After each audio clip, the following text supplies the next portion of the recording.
ಸಂತನಿಕಿ ಯಾರೇ ಬರಲಿಲ್ಲ, ಅದಕ್ಕೆ ನಮಗೆ ಅರಳಿಲ್ಲ, ಇದೇ ಬಂತು. ಗಟ್ಟಿ ಹೇಳಿ. ಬೋಲೋ ಸಾಧು ಸಂತನಿಕಿ, ಬೋಲೋ ಸನಾತನ ಧರ್ಮ ಕಿ, ಬೋಲೋ ಭಾರತ್ ಮಾತಾ ಕಿ, ಬೋಲೋ ಕನ್ನಡ ಮಾತಾ ಕಿ.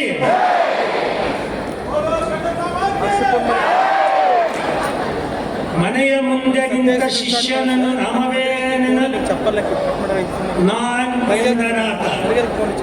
ಮನೆಯ ಮುಂದೆ ನಿಂತ ಶಿಷ್ಯನನ್ನು ನಾಮವೇ ನೆನಲು ನಾನ್ ಎಂದನಾಥ. ಆ ಮಗುವೇ ನಾನ್ ಹೋದ ಬಳಿಕವೇ ನೀ ಬರುವುದೆಂದ ರಾಮಾನುಜರ ಮಾತನ್ನು ನೆನೆಯೋ ಮರುಳ ಮುನಿಯ. ಡಿವಿಜಿಯವರು ಹೇಳಿದ ಮಾತಿನಂತೆ ನಾವೆಲ್ಲರೂ ಕೂಡ ಇವತ್ತು ಸಂಘಟಿತರಾಗಿ ಸಮಾಜದಲ್ಲಿ ಸಮಾಜಮುಖಿಯಾಗಿ ಸಮುದಾಯದಿಂದ ಈ ಭಾರತೀಯ ಸನಾತನ ಪರಂಪರೆಯನ್ನ ಎತ್ತಿ ಹಿಡಿಯುವುದರ ಕಡೆಗೆ ಯತಿಯ ಜೊತೆಯಲ್ಲಿ ಕುಳಿತು ದೇಶಕ್ಕೆ ಉದ್ಗತಿ ಇದೆ, ಭಗವದ್ಗೀತೆ ಇದೆ, ಸಹೃದಯತೆ ಇದೆ ಎನ್ನುವುದನ್ನು ತೋರಿಸುವುದಕ್ಕೆ ಸಮಾವೇಶ ಆಗಿದ್ದೇವೆ. ಹಾಗಾಗಿ ನೀವೆಲ್ಲರೂ ಕೂಡ ಇಲ್ಲಿ ಮಾತನಾಡಿದರೆ ಪರಮ ಪೂಜ್ಯ ಯತಿರಾಜ ಜಿಯ ಸ್ವಾಮಿಗಳವರ ಸಮ್ಮುಖದಲ್ಲಿ ನಾವು ಮುಖಾಮುಖಿಯಾಗಿದ್ದೇವೆ. ಇಲ್ಲಾದರೂ ನೀವು ಮುಖಾಮುಖಿ ಆಗದಿದ್ರೆ ಹಸನ್ಮುಖಿ ಆಗೋಲ್ಲ. ಸದಾ ಸುಖಿ ಆಗಬೇಕಾದರೆ ನಿಮ್ಮ ಹೃದಯದಿಂದ ಒಂದು ಧ್ವನಿ ಬರಬೇಕು. ನಾವು ಅವರಿಂದ ಏನು ಕೇಳ್ತೀವಿ ಅನ್ನೋದನ್ನು ನೀವು ಯೋಚನೆ ಮಾಡಬೇಕು. ನಾನು ಗುರುಗಳನ್ನು ಕೇಳಿದೆ, ಆ ಶಬ್ದ ಬೇಡ ಅಂದಿದ್ದಾರೆ. ಆಗ ಒಂದು ಮಾತು ಹೇಳ್ತೀನಿ, ನಮ್ಮಲ್ಲಿ 3 ಥರದ ತಂತ್ರಗಾರಿಕೆಯ ಜನ ಇದ್ದಾರೆ. ಒಬ್ಬರು ಅತಂತ್ರರು, ಇನ್ನೊಬ್ಬರು ಕುತಂತ್ರರು, ಇನ್ನೊಬ್ಬರು ಸ್ವತಂತ್ರರು. ಕುತಂತ್ರರು ರಾಜಕೀಯವಾಗಿರ್ತಾರೆ, ಮತ ಕೊಟ್ಟಂತವರು ನಾವು ಅತಂತ್ರರು. ನಮ್ಮೆಲ್ಲ ಸನ್ಮಾಡುವುದಕ್ಕೆ ಯತಿರಾಜರು ಸ್ವತಂತ್ರರು. ಅವರು ಎಲ್ಲಿ ಬೇಕಾದರೂ ಕೂಡ ಸಮಾಜವನ್ನ ಸಂಘಟಿಸಬಲ್ಲರು. ನೀವೆಲ್ಲರೂ ಹಾಗಾಗಿ ನಾ ಹೇಳಿಕೊಡುವಂತಹ ಒಂದು ಪದ್ಯದ ಮಾತನ್ನ ನೀವೆಲ್ಲರೂ ಒಕ್ಕೊರಲಿನಿಂದ ಹೇಳಬೇಕು. ಯತಿರಾಜ ಯತಿರಾಜ ಜಯ ಮಂಗಳಂ. ಬರಲಿಲ್ಲ, ಬೆಂಗಳೂರೇ ದಾಟಲಿಲ್ಲ, ವಿಶ್ವವಿದ್ಯಾಲಯಕ್ಕೆ ಹೋಗೋದಾಗ್ರಿ. ಮಧ್ಯ ಪ್ರದೇಶಕ್ಕೆ ಆಮೇಲೆ ಇದೆ, ಉತ್ತರ ಪ್ರದೇಶಕ್ಕೆ ಸ್ವಲ್ಪ ಸರಿಯಾಗಿ ಹೇಳಿ. ಯತಿರಾಜ ಯತಿರಾಜ ಜಯ ಮಂಗಳಂ. ಯತಿರಾಜ ಯತಿರಾಜ ಜಯ ಮಂಗಳಂ. ಯತಿರಾಜ ಯತಿರಾಜ ಜಯ ಮಂಗಳಂ. ಯತಿರಾಜ ಯತಿರಾಜ ಜಯ ಮಂಗಳಂ. ಯತಿರಾಜ ಯತಿರಾಜ ಜಯ ಮಂಗಳಂ. ಏನು ಮಹಿಮೆಯೋ ಸ್ವಾಮಿ ಅಲ್ವಾ? ಇಷ್ಟೊಂದು ನಾಮಗಳನ್ನು ಒಟ್ಟಿಗೆ ಸೇರಿಸಿದಾರಲ್ಲ, ಅದು ನಿಜ ತಾನೆ? ಏನು ಮಹಿಮೆಯೋ ಸ್ವಾಮಿ, ಆಡಲನೆ ನಿನ್ನ. ಯತಿರಾಜ ಯತಿರಾಜ ಜಯ ಮಂಗಳಂ. ಯತಿರಾಜ ಯತಿರಾಜ ಶುಭ ಮಂಗಳಂ. ಯತಿರಾಜ ಯತಿರಾಜ ಶುಭ ಮಂಗಳಂ. ಕಲಿಸೆನೆಗೆ ಓ ಗುರುವೇ, ಮಲಗುವದ ಮಣಿಯುವದ, ಪರಸುಖಕ್ಕೆ ಹಿಗ್ಗುವದ, ನೋವ ನಿಲ್ಲಿಸುವದ. ಕಲಿಸೆನೆಗೆ ಓ ಗುರುವೇ, ಮಲಗುವದ ಮಣಿಯುವದ, ಪರಸುಖಕ್ಕೆ ಹಿಗ್ಗುವದ, ನೋವ ನಿಲ್ಲಿಸುವದ.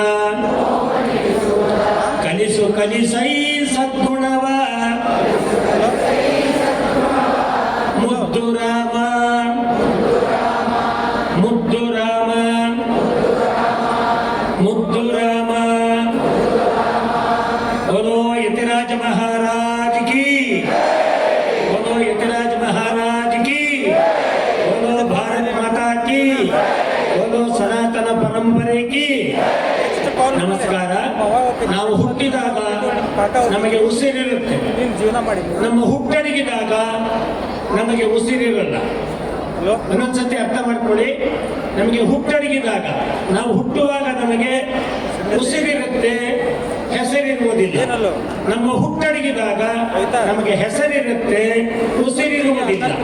ಹೆಸರಿನ ಉಸಿರಿನ ನಡುವೆ ಇರುವವರ ಜೊತೆಯಲ್ಲಿ ಕೆಸರೆರಚದಲ್ಲೇ ಬದುಕಿದರೆ ನಮ್ಮುಸಿರು ನಿಮ್ಮುಸಿರು ಹಸಿರಾಗಿರುತ್ತೆ. ನಮ್ಮ ಬದುಕು ಅಂತಕ್ಕಂಥದ್ದು ಇಷ್ಟೇ. ನೆನೆ ಬಿಟ್ಟ ಭತ್ತ ಬಾಗುತ್ತದೆ, ಕೊನೆ ಬಿಟ್ಟ ಬಾಳೆ ಬಾಗುತ್ತದೆ, ಹಣ ಬಿಟ್ಟ ಮಾವು ಬಾಗುತ್ತದೆ, ಪುಕ್ಷಂಡ ದೇಹ ಬೀಗುತ್ತದೆ. ಬೀಗುವುದು ಬದುಕಲ್ಲ, ಬಾಗುವುದು ಬದುಕು. ಹಾಗಿದರೆ ತೆಂಗಿನ ಮರದ ಎತ್ತರಕ್ಕೆ ತಾಗಬೇಕು, ಬಾಗಿದರೆ ಬಾಳೆಯಂತೆ ಬಾಗಬೇಕು, ತೂರಿದರೆ ಸಂಪಿಗೆಯಂತ ತೂರಬೇಕು, ತೋರಿದರೆ ಮಲ್ಲಿಗೆಯಂತೆ ತೋರಬೇಕು. ಕಾಕಡ ಅನಿಸಿಕೊಂಡು ಪಾಕಡ ರೀತಿಯಲ್ಲಿ ಯಾಕೆ ಬದುಕಬೇಕು ಅನ್ನುವುದನ್ನ ನಾವು ಪ್ರಶ್ನೆ ಮಾಡಿಕೊಳ್ಳಬೇಕು. ನಮ್ಮ ಬದುಕಿನ ಸಾರ್ಥಕತೆಗೆ ವೈಷ್ಣವಾನ ವಿಶೇಷೇಣ ಪರತ್ರ ಹಿತಮಿಚ್ಚತ ಅನ್ನುವ ವಾಕ್ಯಕ್ಕೆ ಅನುಗುಣವಾಗಿ ನಮ್ಮ ಪರಮ ಪೂಜ್ಯ ಯತಿರಾಜ ಸ್ವಾಮೀಜಿಯವರು ಇಂಥ ಅಪೂರ್ವವಾದಂತಹ ಸಮಾಜಮುಖಿಯಾಗುವ ನಮ್ಮ ಸಮುದಾಯಗಳನ್ನ ಸಂಘಟನೆ ಮಾಡಿರ್ತಕ್ಕಂಥ ನಮ್ಮ ಕಣ್ಣ ಮುಂದಿನ ನಮ್ಮ ವಿಶ್ವವಿಜೇತದ ವಿವೇಕಾನಂದರ ಸ್ವರೂಪ ಅಂತ ನಾವು ಭಾವಿಸಿಕೊಂಡಿದ್ದೇವೆ. ಆ ದೃಷ್ಟಿಯಲ್ಲಿ ಸಂತರಿಗೆ ಸ್ವಂತ ಇಲ್ಲ, ಆದರೆ ಸಮಾಜಕ್ಕೆ ಎಲ್ಲ. ಸಿದ್ಧನೆಂದರೆ ಯಾರು? ಮನವ ನೋಯಿಸದಾತ, ನೂರು ನೋವುಗಳ ಸಹಿಸಿ ನಗುತ್ತಲಿರುವಾತ, ಒಂದಾದ ನಡೆಗುಡಿಗೆ ದಿಕ್ಕುದೆಸೆ ತೋರ್ಪಾತ. ಸಂತನೆಂದರೆ ಇವರ ಕಣು ಮುದ್ದು ರಾಮ. ಬೇಕು ಬೇಡಗಳಿಲ್ಲ, ಕೋಪತಾಪಗಳಿಲ್ಲ, ಕುಸಿಮಾತು ಬಿರುನುಡಿಗಳು ಒಂದಿಲ್ಲ ಮನದಿ. ತನ್ನದೆನ್ನುವುದಿಲ್ಲ ಮೀರಿ ನಿಂತವರೀತ. ಸಂತನೆಂದರೆ ಇವರ ಕಣೋ ಮುದ್ದು ರಾಮ ಅನ್ನುವ ರೀತಿಯಲ್ಲಿ ನಾವು ಅವರನ್ನು ನೋಡ್ತಾ ಇದ್ದೇವೆ. ಅವರಿಗೇನು ಬೇಕು? ಏನು ಬೇಕಿಲ್ಲ. ಸಮಾಜ, ಸಂಸ್ಕೃತಿ, ದೇಶ, ಪ್ರಪಂಚ ಸುಖವಾಗಿರ್ಬೇಕು. ಹಾಗಾಗಿ ಅದರ ಜಪದಲ್ಲಿ ಅವರಿರ್ತಕ್ಕಂಥವರು ನಮ್ಮನ್ನೆಲ್ಲ ಒಕ್ಕೂಡಿಸಿದ್ದಾರೆ. ನಾವು ನಾಮ ಹಾಕಿಕೊಂಡರೆ ಸಾಲದು, ನೇಮದಂತೆ ನಡೆಯಬೇಕು. ಕನ್ನಡದ ಒಂದು ಗಾದೆ ಇದೆ, ಊಟಾಟಿಯ ದಾಸಯ್ಯನಿಗೆ ಮೈಯೆಲ್ಲ ನಾಮ ಅಂತ. ಆದ್ದರಿಂದ ಕೇವಲ ನಾಮದಿಂದ ಶೋಭಿಸಿದರೆ ಸಾಲದು, ನೇಮದಿಂದ ಶೋಭಿಸಬೇಕು. ಆ ದೃಷ್ಟಿಯಲ್ಲಿ ಎರಡು ಘಟನೆಯನ್ನು ಹೇಳಿ, ನನ್ನ ಮುಂದೆ ಚಕ್ರವರ್ತಿಯ ಪಕ್ಕದಲ್ಲಿ ಒಂದೇ ನಾಮ ತಿಕ್ಕೊಂಡು ಮೈಸೂರಿನ ಶ್ರೀವತ್ಸ, ಅದರ ಜೊತೆಯಲ್ಲಿ ಪಕ್ಕದಲ್ಲಿ ಕುಳಿತು ಪಿ ಓದುವ ಗೋಪಿ, ಇದರ ಮಧ್ಯೆ ನಂದೇನು ನೋಂಪಿ ಅಂತ ಹೇಳಿದರೆ ಒಂದು ಮಾತನ್ನು ನಿಮ್ಮ ಮುಂದೆ ನಾನು ಪ್ರಸ್ತುತಪಡಿಸಬೇಕು. ಈ 12 ನಾಮ ಹಾಕಿಕೊಳ್ಳುವಂತಹ ಒಂದು ಈ ಸಂಸ್ಕೃತಿಯನ್ನ ಅನುಮಾನ ಬಂದಿದ್ದು ಯಾರಿಗೆ ಗೊತ್ತಾ?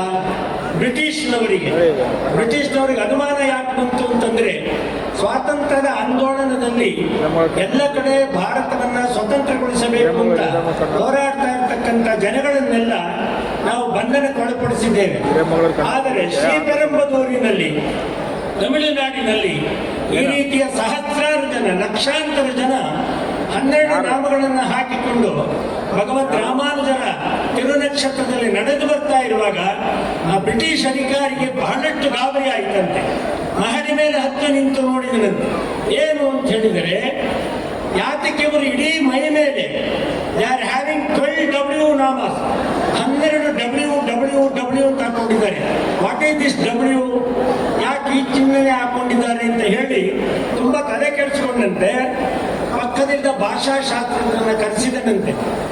ಈ ಲಕ್ಷಾಂತರ ಜನ ಈ ತರ ಹಾಕೊಂಡು ಬರ್ತಿದಾರಲ್ಲ, ಇದರ ಚಿಹ್ನೆ ಏನು ಅಂತ ಅವನಂದ. ರಾಮಾನುಜರ ಅನುಯಾಯಿಗಳು ಅವರು ಸಾಧು ಸಂತರನ್ನ ಕೊಂಡಾಡ್ತಿದ್ದಾರೆ ಅಂತ ಅವ್ನು ಹೇಳಿದ, ನಾನು ನಂಬಲ್ಲ. ಇದೇನೋ ಭಾರತ ದೇಶದ ಸ್ವಾತಂತ್ರ್ಯದ ಆಂದೋಲನಕ್ಕೆ ಏನೋ ಪ್ರಚೋದನೆ ಕೊಡುವಂತಹ ಒಂದು ಚಿಹ್ನೆಯನ್ನ ಇವರುಗಳು ಧರಿಸಿಕೊಂಡು ಮಾಡ್ತಿದ್ದಾರೆ ಅಂತ. ಅವ್ನು ಭಾಷಾಶಾಸ್ತ್ರಜ್ಞ ಇಲ್ಲ ಅಲ್ಲ, ತಗೊಂಡ್ಬಾ ನೀನು ಆಲ್ಫಾಬೆಟ್ಸ್ ಅಂತೇಳಿ ABC ಎಲ್ಲ ಹುಡುಕೊಂಡು ಬಂದ. ನಾಮಕ್ಕೂ ಆ ಇಂಗ್ಲಿಷಿನ ಅಕ್ಷರಕ್ಕೂ ಹೊಂದಾಣಿಕೆ ಆಗ್ಲೇ ಇಲ್ಲ. ಡಬ್ಲ್ಯೂ ಅಂತ ಬಂದು ಕೂಡಲೇ ನಿಲ್ಸೋದ. ಓ ಗೊತ್ತ ಕಣಯ್ಯ, ಭಾರತಕ್ಕೆ ಸ್ವತಂತ್ರ ಬರಲಿ ಅಂತ ಕೂಗಿದ್ರೆ ನಾವು ಜೈಲಿಗೆ ಹಾಕ್ತೀವಿ. ಅದರ ಬದಲು ದೇಹದ ಮೇಲೆ ಡಬ್ಲ್ಯೂ ಹಾಕೊಂಡು ವಿನ್ ಅಂತ ಹೇಳಿ ದೇಶದ ಸ್ವಾತಂತ್ರ್ಯಕ್ಕೆ ಡಬ್ಲ್ಯೂ ಮೂಲಕ ಎಲ್ಲರೂ ಎಚ್ಚರಿಸ್ತಾ ಇದ್ದಾರೆ. ನಾಳೆ ಡಬ್ಲ್ಯೂ ಹಾಕೊಳ್ಳೋದನ್ನ ನಿಷೇಧಿಸ್ತಾನೆ ಹೋದ್ರೆ ಸ್ವಾತಂತ್ರ್ಯ ಸ್ವಾತಂತ್ರ್ಯಕ್ಕೆ ಹೊಟ್ಟ ಬರುತ್ತೆ ಅಂದ್ರೆ ಒಂದು ನಾಮ ಒಬ್ಬ ಬ್ರಿಟಿಷ್ನವನನ್ನು ಹೆದರಿಸಿದೆ ಅಂತ ಹೇಳಿದ್ರೆ ಎಲ್ಲ ನಾಮಗಳು ಒಟ್ಟಿಗೆ ಸೇರಿಕೊಂಡ್ರೆ ನಾವು ಯಾರನ್ನು ಬೇಕಾದ್ರೂ ಎದುರಿಸಬಲ್ಲಿವಿ ಅಂತಕ್ಕಂಥದ್ದನ್ನ ನಾವು ಅರ್ಥ ಮಾಡ್ಕೊಳ್ಬೇಕು.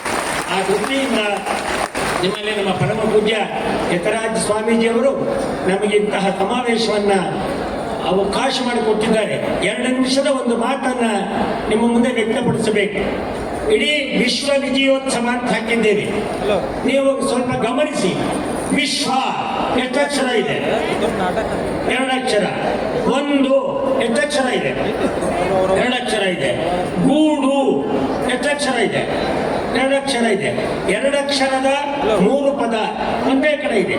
ವಿಶ್ವ ಒಂದು ಗೂಡು ಅಂತ ಅದೊಂದು ವಾಕ್ಯ ಮಾಡಿ. ವಿಶ್ವ ಒಂದು ಗೂಡು. ಆ ವಿಶ್ವ ಒಂದು ಗೂಡು ಅನ್ನೋದನ್ನ ಯತಿರಾಜರ ವಿಶ್ವ ವಿಜಯೋತ್ಸವಕ್ಕೆ ನೀವು ತುಲನೆ ಮಾಡಿ. ವಿಶ್ವ ಒಂದು ಗೂಡು, ವಿಶ್ವ ಒಂದು ಗೂಡು. ವಿಶ್ವದಲ್ಲಿ ನೀನು ಒಂದು ಗೂಡು, ಆಗ ನೀ ಶ್ರೀ ವೈಷ್ಣವ ನೋಡು ಅನ್ನುವುದೇ ಅವರು ಹಾಕಿಬಿಟ್ಟಿರುವ ತತ್ವ. ವಿಶ್ವದಲ್ಲಿ ಒಂದು ಗೂಡಿದರೆ ಆಗ ವಿಶ್ವ ವಿಜಯೋತ್ಸವ ಆಗ್ತಕ್ಕಂಥದ್ದು ಸಾಧ್ಯವಾಗುತ್ತೆ. ನಾವು ವಿವೇಕ ಮತ್ತು ಆನಂದ ಎರಡನ್ನೂ ಪಡಿಬೇಕು. ಅದು ಬಿಟ್ಟು ನಿತ್ಯ ಆನಂದ ಪಡಿತಾ ಹೋದ್ರೆ ನಾವು ನಿತ್ಯಾನಂದ ನೆನಪು ಮಾಡ್ಕೊಳ್ಬೇಕಾಗುತ್ತೆ. ಆದ್ದರಿಂದ ನಾವೆಲ್ಲರೂ ಕೂಡ ನಿರ್ಮಲ ಆನಂದ ಅನ್ನೋದನ್ನ ಪಡೆಯಬೇಕಾದರೆ ನಮ್ಮ ಚಕ್ರವರ್ತಿ ಹೇಗೆ ಗುಡುಗುತ್ತಾರೋ, ನಮ್ಮ ಶ್ರೀವತ್ಸ ಹೇಗೆ ಮೂಡಿದ್ದರೂ ಕೂಡ ಮೂಡದವರನ್ನು ಸಿಕ್ಕಿಸಿ ಮಾತಾಡುತ್ತಾರೋ, ಅಂತಹ ಒಂದು ಸಂಸ್ಕೃತಿಯಲ್ಲಿ ಎಂತ ರಾಮಯ್ಯನೂ ಕೂಡ ಎಷ್ಟೇ ಸಿದ್ಧವಾಗಿದ್ರು ಶ್ರೀವತ್ಸ ಕೊಡೋ ದೂರಿಗೆ ಕೂತ್ಕೊಳ್ಳೇಬೇಕಲ್ಲ. ಆದ್ದರಿಂದ ಇಂಥ ಒಂದು ಸಮರ್ಥಿ ಆಗ್ತಕ್ಕಂಥ ನಮ್ಮಲ್ಲಿ ನಿಮ್ಮ ಮುಂದೆ ಒಂದು ಘಟನೆ 5 ನಿಮಿಷಕ್ಕೆ ನೆನಪು ಮಾಡ್ತೇನೆ, ನೀವೆಲ್ಲ ಗ್ರಹಿಸಿ. ಈ ಶೀರ್ಷಿಕೆಗೂ ಮತ್ತೆ ಇವತ್ತಿನ ಕಾರ್ಯಕ್ರಮಕ್ಕೂ ಎಷ್ಟು ಸಾಮ್ಯ ಇದೆ ನೋಡಿ. ನಮ್ಮ ಚಕ್ರವರ್ತಿ ಮುಂದೆ ಹೇಳಕ್ಕೆ ನನಗೆ ಸಂತೋಷ ಆಗುತ್ತೆ. ಅವನು ವಿವೇಕಾನಂದರ ಆದರ್ಶದಲ್ಲಿ ಬರ್ತಾರೆ. ನಾನು ಚಕ್ರವರ್ತಿ ಅನುಯಾಯಿ, ನಾನು ಅಳಸಿಂಗ ಪೆರುಮಾಳವರ ಅನುಯಾಯಿಯಾಗಿ ಬರ್ತೇನೆ. ನಮಗೊಂದು ಸಂತೋಷ ಏನು ಗೊತ್ತಾ? ಈ ಶಿವೈಷ್ಣವ ಸಮುದಾಯ ಏನಿದ್ದೀರಿ, ಇವತ್ತೇನು ಯತಿರಾಜರು ನಮ್ಮನ್ನೆಲ್ಲ ಬಡಿದೆಬ್ಬಿಸಿದ್ದಾರೆ, ಸಂಘಟನೆ ಮಾಡಿಸಿದ್ದಾರೆ, ಒಕ್ಕೂಡಿಸಿದ್ದಾರೆ, ನಮ್ಮೆಲ್ಲರೂ ಒಂದು ಮನಸ್ಸಿಗೆ ತಂದಿದ್ದಾರೆ.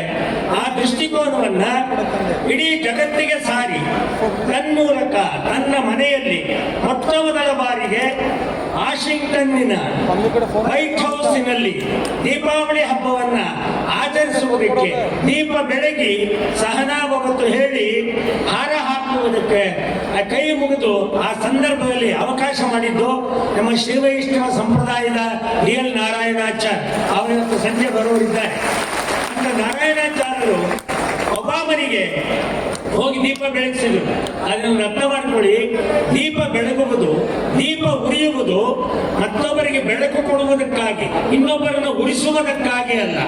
ಆದ್ದರಿಂದ ಇಂಥ ದೀಪವನ್ನು ಬೆಳಗುವ ಅಮೆರಿಕದ ಒಬಾಮನು ಕೂಡ ನಿನಗೆ ಈ ಜೀವನದಲ್ಲಿ ಇನ್ಸ್ಪಿರೇಷನ್ ಎಲ್ಲಿಂದ ಬರುತ್ತೆ ಅಂತ ಹೇಳಿದ್ರೆ ವಿವೇಕಾನಂದರ ಹೆಸರು ಹೇಳಿದ. ಹಾಗಾಗಿ ನಾನು ನಿಮ್ಮ ಮುಂದೆ ಆ ಅಂಶ ಅಂತ ಹೇಳಿದರೆ, ಇದು ವಿಶ್ವವಿಜೇತ ವಿವೇಕಾನಂದರನ್ನ ಚಿಕಾಗೋಗೆ ಕಳಿಸಿಕೊಡೋದಕ್ಕೆ ಪರಮ ಹೆಮ್ಮೆ ಅಂತ ಹೇಳಿದರೆ, ಚಿಕಾಗೋಗೆ ನೀವು ಬರಬೇಕು, ಭಾಷಣ ಮಾಡಬೇಕು ಅಂತಕ್ಕಂತಹ ಮೊಟ್ಟ ಮೊದಲ ಅಲ್ಲಿಯ ಸರ್ವಧರ್ಮ ಸಮ್ಮೇಳನದ ಆಮಂತ್ರಣ ಪತ್ರಿಕೆ ಬಂದದ್ದು ನಮ್ಮ ಮಂಡ್ಯದ ಅಳಸಿಂಗ ಪೆರುಮಾಳ್ ಚಿಕ್ಕಮಗಳೂರು ಹುಟ್ಟಿದವನ ಮನೆಗೆ ಎನ್ನುವುದನ್ನ ನಾವು ಶಿವೈಷ್ಣವರು ಮರೆಯುವ ಹಾಗಿಲ್ಲ. ಎರಡನೆಯದು ಡಾಕ್ಟರ್ ವಿಲಿಯಂ ಮಿಲ್ಲರ್, ಡಾಕ್ಟರ್ ಭರೋಸಾ ಏರ್ಪಾಟ್ ಮಾಡಿದ್ದ. ಡಾಕ್ಟರ್ ವಿಲಿಯಂ ಮಿಲ್ಲರ್ ಮದ್ರಾಸ್ನಲ್ಲಿದ್ದರು. ಅಳಸಿಂಗ ಪೆರುಮಾಳ್ ಚಿಕ್ಕಮಗಳೂರಿನಲ್ಲಿ ಹುಟ್ಟಿದವನು. ಅವರ ತಂದೆ ತಾಯಿ ಮಂಡ್ಯದಲ್ಲಿ ವಾಸ ಮಾಡಿಕೊಂಡಿದ್ದಂಥವರು. ನರಸಿಂಹಾಚಾರ್ ಅವ್ರ ತಂದೆ ಹೆಸರು, ಅಳಸಿಂಗ ಪೆರುಮಾಳ್ ತಂದೆ ಶ್ರೀರಂಗಮ್ಮ ಅರಕೆರೆ ಹುಡುಗಿ ತಾಯಿ. ಒಂದು ಹೆಮ್ಮೆ ಅಂತ ಹೇಳಿದರೆ, ಶ್ರೀರಂಗಮ್ಮ ಮತ್ತು ಅಳಸಿಂಗ ಪೆರುಮಾಳ್ ಮನೆಯಲ್ಲಿ 20 ದಿವಸ ಮದ್ರಾಸಿನಲ್ಲಿ ಊಟ ಹಾಕಿ ಸತ್ಕಾರ ಮಾಡಿರುವಂತಹ ವಿವೇಕಾನಂದರಿಗೆ ಯಾರು ಅಂದ್ರೆ ಅಳಸಿಂಗ ಪೆರುಮಾಳ್ ಕುಟುಂಬ ಅನ್ನುವುದನ್ನ ನೀವು ಮರೆಯುವ ಹಾಗಿಲ್ಲ. ಇದಲ್ಲದೆ ಬಹುಮುಖ್ಯವಾಗಿ ಅಳಸಿಂಗ ಪೆರುಮಾಳನ್ನ ವಿವೇಕಾನಂದರು ಅಂತರಂಗದ ಶಿಷ್ಯ ಅಂತ ಹೇಳಿ ಮೈ ಡಿಯರ್ ಅಳಸಿಂಗ ಅಂತ ಪತ್ರ ಬರೀತಾ ಇದ್ರು. ನೀವು ಅರ್ಥ ಮಾಡ್ಕೊಳ್ಳಿ. ನಮ್ಮ ಧರ್ಮ, ನಮ್ಮ ಸಮಾಜ, ನಮ್ಮ ಸಂಸ್ಕೃತಿ, ನಮ್ಮ ಪರಂಪರೆ ಎಷ್ಟು ದೊಡ್ಡದು ಅನ್ನೋದನ್ನು ಯೋಚನೆ ಮಾಡಿ.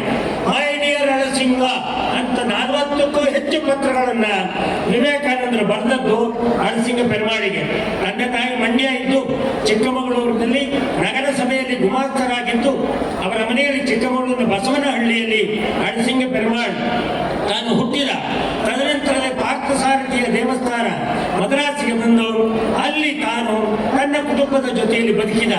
ಅಲ್ಲಿ ಪ್ರೌಢಶಾಲೆ ಅಧ್ಯಾಪಕನಾದ, ಕೊನೆಗೆ ಅವನು ಹೈಸ್ಕೂಲ್ ಇದ್ದು ಕಾಲೇಜುವರೆಗೂ ಹೋಗಿ ಬಂದ. ಇವೆಲ್ಲ ಸಂಗತಿಗಳನ್ನ ನನಗೆ ಪರಮ ಸಂತೋಷ ಅಂದ್ರೆ ನಮ್ಮ ಪರಮ ಪೂಜ್ಯ ಯತಿರಾಜ ಜೀಯರ್ ಸ್ವಾಮಿಯವರು ಅದೇ ವಿವೇಕಾನಂದರು ಅಳಸಿಂಗ ಪೆರುಮಾಳ್ ಬದುಕಿದಂತಹ ಬಾಡಿದಂತಹ ಪಾರ್ಥಸಾರಥಿ ಕೋಯಿಲ್ ಮದ್ರಾಸಿನ ಜಾಗದಲ್ಲಿ ಆ ದೇವಸ್ಥಾನದಲ್ಲಿ ನಮ್ಮ ಸ್ವಾಮೀಜಿಯವರು ನಮ್ಮ ಸಹಸ್ರಮಾನೋತ್ಸವದ ಸಂದರ್ಭದಲ್ಲಿ ಅವರು ಕರ್ನಾಟಕಕ್ಕೂ ತಮಿಳುನಾಡಿಗೂ ಇರ್ತಕ್ಕಂಥ ಸಂಬಂಧವನ್ನ ಅಳಸಿಂಗ ಪೆರುಮಾಳ್ ವಿಚಾರವನ್ನ ಮೊದಲು ಉದ್ಘಾಟಿಸಿದವರು ನಮ್ಮ ಯತಿರಾಜ ಸ್ವಾಮಿಗಳು. ಅಲ್ಲಿ ಅಳಸಿಂಗ ಪೆರುಮಾಳ್ ಬಗ್ಗೆ ಅವರದನ್ನು ನೆನಪು ಮಾಡಿ ಕರ್ನಾಟಕದ ಮೂಲಕ ಶ್ರೀವೈಷ್ಣವ ಸಂಸ್ಕೃತಿಯಲ್ಲಿ ಅಳಸಿಂಗರಿಗೆ ಹೇಗೆ ಪ್ರೇರಣೆಯಾಗಿ ತನ್ಮೂಲಕ ವಿವೇಕಾನಂದರನ್ನ ಚಿಕಾಗೋಗೆ ಕಳಿಸಿಕೊಟ್ಟ ಅನ್ನುವುದನ್ನ ಅವರವ ತಿಳಿಸಿದರು. ಅಂತ ವ್ಯಕ್ತಿಯನ್ನು ನಾವು ಮರೆತು ಕೂತಿದ್ದೇವೆ. ಆದ್ರೆ ನನಗೆ ಆಶ್ಚರ್ಯ ಆಗುತ್ತೆ, ಅಳಸಿಂಗ ಪೆರುಮಾಳ್ ಇವತ್ತು ವಿವೇಕಾನಂದರನ್ನ ಸ್ಮರಣೆ ಮಾಡೋಕ್ಕೆ ನಾವೆಲ್ಲ ಕಡೆನೂ ಇದ್ದೇವೆ. ವಿವೇಕಾನಂದರನ್ನ ಹಡಗಿನಲ್ಲಿ ಕೂರಿಸಿ ಅವರನ್ನ ಚಿಕಾಗೋಗೆ ಕಳಿಸೋವರೆಗೂ ಅವರ ಜೊತೆಯಲ್ಲಿ ಇದ್ದವರು 2 ಜನ. ಅದ್ರಲ್ಲಿ ಒಬ್ಬ ನಮ್ಮ ಅಳಸಿಂಗ ಪೆರುಮಾಳ್ ತುಂಬಾ ಮಡಿಯವರು. ಅವಲಕ್ಕಿ ಬೆಲ್ಲ ಮನೆಯಿಂದ ತಕೊಂಡು ಹೋಗಿ ಅವರ ಹಡಗಿನಲ್ಲಿ ವಿವೇಕಾನಂದರು ಕೂತಾಗ ಅವನ ಕೈ ಮುಗಿತಾನೆ. ಯಾರಿಗೆ? ವಿವೇಕಾನಂದರಿಗಲ್ಲ, ಹಡಗಿಗೆ. ಎಲ್ಲ ಈ ಹಡಗೆ ಬೇಗ ಹೋಗೋ, ಇವ್ ನಂಬಕ್ಕಾಗಲ್ಲ ಈ ಸನ್ಯಾಸಿನ, ನೆಗೆದು ಬಿಟ್ಟು ಮತ್ತೆ ದಡಕ್ಕೆ ಬಂದು ಬಿಡ್ತಾನೆ. ಚಿಕಾಗೋ ಸಮ್ಮೇಳನದಲ್ಲಿ ನಮ್ಮ ಸಂಸ್ಕೃತಿಯ ಹಿರಿಮೆಯನ್ನ ಎತ್ತಿಡಿಯುವವರೇ ಇಲ್ಲ. ಎಲ್ಲ ಹಡಗೆ ಮುಂದಕ್ಕೆ ಹೋಗು ಅಂತ ಹೇಳಿ ಆ ರೀತಿ ಕೇಳಿಕೊಂಡ ಅಳಸಿಂಗ ಪೆರುಮಾಳ್ ಜಟಕಾ ಗಾಡಿಯಿಂದ ಹಿಡಿದು ಮನೆ ಮನೆಗೆ ಹೋಗಿ ಹಣ ಸಂಗ್ರಹ ಮಾಡಿ ಮೊಟ್ಟ ಮೊದಲು ಚಿಕಾಗೋಗೆ ವಿವೇಕಾನಂದನ ಕಳಿಸಿಕೊಡೋದಕ್ಕೆ ಹಣ ಸಂಗ್ರಹ ಮಾಡಿ ಬೀದಿ ಬೀದಿಯಲ್ಲಿ ಭಿಕ್ಷೆ ಇಟ್ಟಿದವನು ಶ್ರೀವೈಷ್ಣವ ಸಂಪ್ರದಾಯದ ನಮ್ಮ ಕರ್ನಾಟಕದ ಅಳಸಿಂಗ ಪೆರುಮಾಳ್ ಅನ್ನುವುದನ್ನ ನಾವುಗಳು ಮರೆಯುವಂತಿಲ್ಲ. ಅಂತಹ ವ್ಯಕ್ತಿ 44 ವರ್ಷ ಬದುಕಿದ್ದು. ಆದರೂ ಕೂಡ ಅವರ ಬಗ್ಗೆ ನಮಗೆ ವಿಚಾರಗಳೇ ತಿಳಿಯುದು. ಆದರೆ ಇವತ್ತು ಇಂಥ ಅಳಸಿಂಗ ಪೆರುಮಾಳ್ ಚಿಕ್ಕಮಗಳೂರಿನ ನಮ್ಮ ಶ್ರೀವೈಷ್ಣವ ಸಮುದಾಯದ ಮೂಲಕ ಸಮಾಜಮುಖಿಯಾಗಿ ಈ ದೇಶವನ್ನ ಎತ್ತಿಡಿದವನು ಅಂತಕ್ಕಂಥ ಕೀರ್ತಿ ಬರುವುದಕ್ಕೆ ವಿವೇಕಾನಂದರೇ ಕೂಡ ಅಳಸಿಂಗ ಪೆರುಮಾಳ್ ಬಗ್ಗೆ ಕೊಟ್ಟಿರ್ತಕ್ಕಂತಹ ಒಂದು ಪ್ರಶಂಸಾ ಪತ್ರ ಇವತ್ತಿಗೂ ಮದ್ರಾಸಿನ ಪಾರ್ಥಸಾರಥಿ ದೇವಸ್ಥಾನದಲ್ಲಿದೆ. ನೀವು ನೋಡಬಹುದು. ಅವರ ಮರಿಮಕ್ಕಳೆಲ್ಲ ಇವತ್ತಿಗೂ ಇದ್ದಾರೆ. ಇಂಥ ಅಳಸಿಂಗ ಪೆರುಮಾಳಿಗೆ ವಿವೇಕಾನಂದರು ಕೇಳಿದ್ರು, ನಿನಗೇನು ಕೊಡ್ಲಿ ನಾನು? ನನ್ ಬದುಕೇ ದಂಡ ಅಂದ್ರು ಮನೆಯಲ್ಲಿ. ಆದ್ರೂ ದಂಡವಾಗ್ಲಿಲ್ಲ. ತಿಂದ ಪಿಂಡ ಉದ್ದಂಡ ಬೀಳುವ ಹಾಗೆ ನಿಮ್ ಕೈಲಿರುವ ದಂಡ ಕೊಡಿ, ನಂಗೆ ಅದು ಸಾಕು, ನಾನು ಉದ್ದಂಡ ಹಾಕೊಂಡಿದ್ದಕ್ಕೆ ಸಾರ್ಥಕವಾಯಿತು ಅಂತ ವಿವೇಕಾನಂದರ ಕೈಯಲ್ಲಿದ್ದ ಕೋಲನ್ನ ಕಾಣಿಕೆಯಾಗಿ ಪಡೆದಂತಹ ಇಂಥ ಅಳಸಿಂಗ ಪೆರುಮಾಳ್ ನಮ್ಮ ಶಿವೈಷ್ಣವ ಸಂಪ್ರದಾಯದಲ್ಲಿ ಹುಟ್ಟಿದಂಥವನನ್ನ ಇಂಥ ಚರಿತ್ರೆಯನ್ನ ನೀವು ಮನೆ ಮನೆಗಳಲ್ಲಿ ಹೇಳಬೇಕು. ನಮ್ಮ ಗೋಪಿನಾಥರ ಬಗ್ಗೆ, ಶ್ರೀವತ್ಸರ ಬಗ್ಗೆ, ನಮ್ಮ ಸೂರ್ಯಬೆಲೆ ಚಕ್ರವರ್ತಿ ಬಗ್ಗೆ, ಕಸ್ತೂರಿ ರಂಗನ್ ಮಾಮ ಇಲ್ಲಿದ್ದಾರೆ. ನಾನಾ ರೀತಿಯ ಅನೇಕ ಮಹನೀಯರಿದ್ದಾರೆ. ಇವರ ಸಾಧನೆಗಳನ್ನ ನಮ್ಮ ಹುಡುಗರಿಗೆ ತಿಳಿಸ್ತಕ್ಕಂಥ ಜವಾಬ್ದಾರಿ ನಮ್ಮ ಯುವಕರ ಮೇಲಿದೆ, ಯುವ ಪೀಳಿಗೆ ಮೇಲಿದೆ. ಆ ದೃಷ್ಟಿಯಲ್ಲಿ ಈ ಪುಸ್ತಕವನ್ನ ಅಚ್ಚು ಹಾಕಿ ಪ್ರಕಟ ಮಾಡುವುದಕ್ಕೆ ನಾನು ಅನುಯಾಯಿ. ನನಗೆ ಚಕ್ರವರ್ತಿ, ನಮ್ಮ ಸೂರ್ಯಬೆಲೆ ಚಕ್ರವರ್ತಿ ಅವರ ಕಾಣಿಕೆ ದೊಡ್ಡದಿದೆ. ಆಯಾಯ ಊರಿನಲ್ಲಿ ಇದು ಚರಿತ್ರೆ ಬೆಳಗಬೇಕು ಅನ್ನುವುದಕ್ಕೆ ನಾನು ಅಳಸಿಂಗ ಪೆರುಮಾಳ್ ಪುಸ್ತಕವನ್ನ ಪ್ರಕಟ ಮಾಡಬೇಕು ಅಂತ ಚಿಕ್ಕಮಗಳೂರು ಟು ಚಿಕಾಗೋ ಅಂತ ಕೊಡುವಾಗ ಇದಕ್ಕೆ ಸ್ಫೂರ್ತಿ ನಮ್ಮ ಯತಿರಾಜ ಸ್ವಾಮಿಗಳು. ಮೊಟ್ಟ ಮೊದಲು ವಿವೇಕಾನಂದರ ಅವರು ಬರೆದ ಪತ್ರಗಳನ್ನೆಲ್ಲ ಕನ್ನಡಕ್ಕೆ ಅನುವಾದ ಮಾಡಿ ಪ್ರಕಟ ಮಾಡಿದ ಮೇಲೆ ನಮ್ಮ ಶ್ರೀವೈಷ್ಣವರಲ್ಲಿ ಪುಸ್ತಕವನ್ನು ಓದಬೇಕು ಅಂದಾಗ ನನ್ನ ಚಿಕ್ಕಮಗಳೂರಿನ ನನ್ನ ಮಾನಸ ಪುತ್ರಿ ನಾಗಶ್ರೀ ತ್ಯಾಗರಾಜ್ ಅಂತಕ್ಕಂಥವಳ ಕೈಲಿ ಅಳಸಿಂಗ ಪೆರುಮಾಳ್ ಕುಟುಂಬವೇ ಬರೆದಂತಹ ಸೋವೆನಿಯರ್ ಪುಸ್ತಕವನ್ನ ಕನ್ನಡ ಅನುವಾದ ಮಾಡಿ ಇದನ್ನು ಪ್ರಕಟ ಮಾಡಬೇಕು ಅಂತಂದಾಗ ಇಲ್ಲಿ ಬಂದು ಕೂತಿದ್ದಾರೆ. ದಯವಿಟ್ಟು ಅವರು ಯತರಾಜ ಸ್ವಾಮಿಗಳಿಗೆ ಪುಸ್ತಕವನ್ನು ಸಮರ್ಪಣೆ ಮಾಡಬೇಕು. ಆಡಶೆಟ್ಟಿಹಳ್ಳಿ ಶ್ರೀನಿವಾಸ ಅವರು ತಮ್ಮ ಒಂದು ಕುಟುಂಬದ ಮೂಲಕ, ತಮ್ಮ ತಂದೆ ತಾಯಿಗಳ ಮೂಲಕ ಶಿವೈಷ್ಣವ ಸಂಸ್ಕೃತಿ ಅಳಸಿಂಗ ಬೆರವಾಡ ಪುಸ್ತಕವನ್ನ ಈಗಾಗಲೇ ದ್ವಿತೀಯ ಮುದ್ರಣಕ್ಕೆ ಬರ್ತಾ ಇದೆ.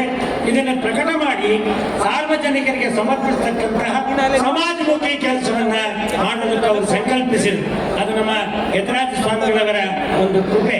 ಆ ದೃಷ್ಟಿಯಿಂದ ನಾವೆಲ್ಲರೂ ಕೂಡ ನಮ್ಮ ರಾಮಾನುಜರ ತತ್ವವನ್ನ ಅಳವಡಿಸಿಕೊಳ್ಳಬೇಕು. ಜಾತ್ಯತೀತರಾಗಿ ಬದುಕಬೇಕು, ಸಂಪ್ರದಾಯ ಕಾಪಾಡಿಕೊಳ್ಳಿ, ಆದರೆ ಸಂಸ್ಕೃತಿ ದೊಡ್ಡದು ಅನ್ನೋದನ್ನ ನೀವು ಮರಿಬಾರದು ಅಂತ ಹೇಳಿ ತನ್ಮೂಲಕ ಇವತ್ತಿನ ಬೃಹತ್ ಸಮಾವೇಶದಲ್ಲಿ ನಮ್ಮೆಲ್ಲ ಕಡೆ ಯತರಾಜ ಸ್ವಾಮಿಗಳ ಹತ್ರ ಕೇಳ್ಕೊಳ್ತೀನಿ. ನಮಗೆ ಜನ ಸೇರ್ತಾರೆ, ಆದ್ರೆ ಮನ ಸೇರಲ್ಲ. ಏನ್ ಪ್ರಯೋಜನ? ಮನಸ್ಸು ಸೇರಬೇಕು. ಮನಸ್ಸು ಸೇರಿದಾಗ ಆಗ ನಮ್ಮ ಮಹತ್ವ ಅರ್ಥವಾಗುತ್ತೆ ಅಂತ ಹೇಳಿ ನಮ್ಮ ಭಾರತೀಯತ್ವದ ಈ ಸಂಸ್ಕೃತಿಯನ್ನ ಎದ್ದೇಳಿ ಸಮಾವೇಶದಲ್ಲಿ ಮುಖಾಮುಖಿಯಾಗಿದ್ದೀರಿ. ನಿಮ್ಮ ಊರಿನಲ್ಲಿ, ನಿಮ್ಮ ದೇವಸ್ಥಾನಗಳಲ್ಲಿ ನೀವು ಯುವಕರು, ಯುವತಿಯರು, ಹಿರಿಯರೆಲ್ಲ ಹೋಗಿ ವಾರಕ್ಕೆ ಒಂದು ದಿವಸ ದೇವಸ್ಥಾನದ ಸ್ವಚ್ಛತಾ ಕಾರ್ಯಕ್ರಮದಲ್ಲಿ ಭಾಗವಹಿಸಿ. ದೇವಸ್ಥಾನದ ರಂಗವಲಿಗಳನ್ನು ಹಾಕುವುದನ್ನು ಅಭ್ಯಾಸ ಮಾಡಿ. ದೇವರಿಗೆ ಒಂದು ದೀಪವನ್ನ ತನ್ಮೂಲಕ ದೀಪ ಬೆಳಗಿಸಿ ಅವರಿಗೆ ಭಗವಂತನಿಗೆ ಸೇವೆ ಮಾಡತಕ್ಕಂಥ ರೀತಿಯಲ್ಲಿ ಧಾರ್ಮಿಕ, ಸಾಮಾಜಿಕ, ಸಾಂಸ್ಕೃತಿಕ, ಶೈಕ್ಷಣಿಕ 4 ವೇದಗಳ ಮೂಲಕ 4 ಹಂತಗಳಲ್ಲಿ ನೀವೆಲ್ಲರೂ ಕೂಡ ಅದನ್ನು ಭಾಗವಹಿಸಿ ಈ ಸಂಸ್ಕೃತಿಯನ್ನು ಉಳಿಸಿ ಬೆಳೆಸಿ ಮಕ್ಕಳಿಗೆ ಕಲಿಸಿ ನೀವು ನಲಿಸಿ ಇಂಥ ಯತಿರಾಜ ಸ್ವಾಮಿಗಳ ಅನುಗ್ರಹವನ್ನು ಗಳಿಸಿ ಅಂತ ಹೇಳಿ ನನಗೆ ಅವಕಾಶ ಮಾಡಿಕೊಟ್ಟು ನಾವೆಲ್ಲರೂ ಇವತ್ತು ಅಳಸಿಂಗ ಪೆರುಮಾಳನ್ನ ನೆನಪು ಮಾಡಿಕೊಳ್ಳುವ ಹಾಗೆ ಮಾಡಿ ನಮ್ಮ ಸಮುದಾಯದಲ್ಲಿ ಹುಟ್ಟಿ ಸಮಾಜಮುಖಿಯಾದಂತಹ ಈ ತರಹದ ಆದರ್ಶ ವಿವೇಕಾನಂದರ ಮೂಲಕ ಅದು ನಮ್ಮ ಚಕ್ರವರ್ತಿ ಗುಡಿಗಿರುವ ಜಾಗದಲ್ಲಿ ನೆನಪು ಮಾಡಿಕೊಳ್ಳೋದಕ್ಕೆ ಅವಕಾಶವಾಗಿದ್ದಕ್ಕೆ ನಾನು ಋಣಿಯಾಗಿದ್ದೇನೆ, ನೀವು ಋಣಿಯಾಗಿದ್ದೀರಿ. ನಮ್ಮೆಲ್ಲರಿಗೂ ಯತಿರಾಜರ ಅನುಗ್ರಹ ನಿತ್ಯ ಇರಲಿ ಅಂತ ಹೇಳಿ ನನ್ನ ಮಾತಿಗೆ ವಿರಾಮ ಕೊಡ್ತಿದ್ದೇನೆ. ನಮಸ್ಕಾರ.